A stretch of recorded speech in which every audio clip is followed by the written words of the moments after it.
तो भैया लोगन आज जाता नहीं बजावे, अखिया लड़ल बा जब से दिल में करार नहीं थे।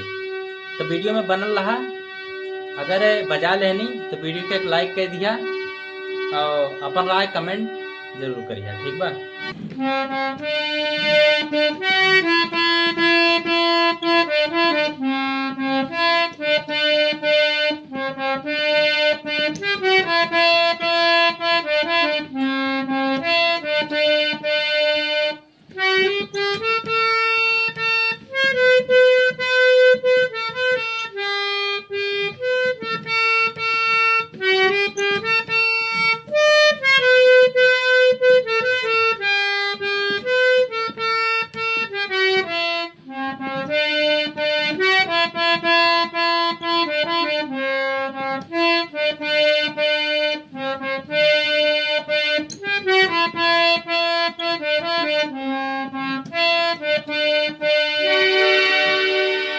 तो भैया लोगन वीडियो अच्छा लग रहा है तो वीडियो को लाइक करा, शेयर करा और चैनल को सब्सक्राइब जरूर करा।